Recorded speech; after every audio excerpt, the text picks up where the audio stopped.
বিশেষ করে সর্বশেষ দিকে যে আমি প্রশ্নটা করেছি তাকে, সেটা হলো এরকমের যে যতগুলি কর্মসূচি আপনারা ঘোষণা করেছেন, লাইক ৩১ জুলাই গণগ্রেপ্তারের প্রতিবাদে আন্দোলনের অভিমুখে মার্চ ফর জাস্টিস, তারপরে রিমেম্বারিং আওয়ার হিরোজ, তারপরে ১লা আগস্ট তারিখকে ৩২ জুলাই হিসেবে গণনা করা, এবং এক দফার দাবি, এই যে এক দফা বলতে সরকার পতনের এক দফার দাবি, এই যে দাবিগুলি ছিল পর্যায়ক্রমে নীল নকশার অংশ, যার সর্বশেষ যে বিষয়টা ছিল সেটা হলো এই: একটি বৈধ নির্বাচিত সরকারকে তার ক্ষমতা থেকে পদত্যাগ করানো বা অবৈধভাবে তাকে সরাইয়ে দেওয়ার জন্য যে সমস্ত পরিকল্পনা দীর্ঘদিনের ছিল সেইটিরই বহিঃপ্রকাশ।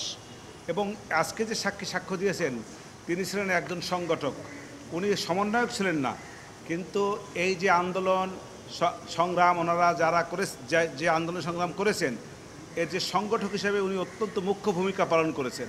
অতএব আমি মনে করি এই যে আন্দোলনটা তারা করেছিলেন সে আন্দোলনটা ছিল অবৈধ এবং বৈধ সরকারকে উৎখাতের জন্য।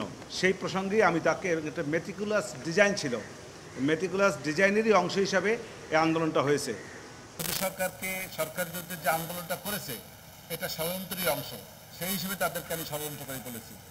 আর টার্গেট করে গুলি করেছি এই জন্য, যেহেতু এটা একটু ষড়যন্ত্র, সেই জন্য আমি মনে করি এবং আমার ক্লায়েন্ট মনে করে যে এই গুলিগুলি তার নির্দেশে, আমার শেখ হাসিনা, আমার যে আসামি শেখ হাসিনা স্বরাষ্ট্রমন্ত্রী, তাদের নির্দেশে হয় নাই, এটা তারা নিজেরাই যে কোনোভাবে হোক তৈরিকৃত একটি গুলির অংশ। এর সঙ্গে স্বরাষ্ট্রমন্ত্রী শেখ হাসিনা তারা কেউ জড়িত না। না, কথা হয় নাই আমি মনে করি। ভাই, আপনি তো সেক্ষেত্রে সব আসামিকেই জেরা করলেন, সব থাকিকেই জেরা করলেন, আপনি এখন পর্যন্ত যে জেরা করেছেন তাতে কি আপনি মনে করেন যে আপনার ক্লায়েন্টকে আপনি খালাস করতে পেরেছেন তো পারবেন? না, আসলে এই কথাটা তো খুব আপেক্ষিক। এই কথাটা বলা, সিদ্ধান্ত দেওয়া কোনোভাবেই বা অনুমান করা এটা ঠিক না, কারণ এই বিষয়টা হলো মাননীয় আদালতের। আমার স্যাটিসফাইড থেকে আমি মনে করি আমি মোটামুটি যেসব সাক্ষীদেরকে জেরা করেছি আমি ভালো জেরা করেছি, ভালো ভালো পয়েন্ট আমি আনতে পেরেছি। একটা জিনিস ক্রিমিনাল মামলা, একটা জিনিস স্বীকৃত, সেটা হলো এই যে হাজার কথা যদি আসামির বিরুদ্ধেও যায়, একটি কথাও যদি আসামির পক্ষে যায় এবং সেইটি যদি যৌক্তিক হয় এবং বিজ্ঞ আদালত যদি মনে করেন যে এই বিষয়টাকে যুক্তির নিরিখে বিচার করা যায়, তাহলে একটি পয়েন্টের উপরেও আসামিকে খালাস দেওয়া যায়।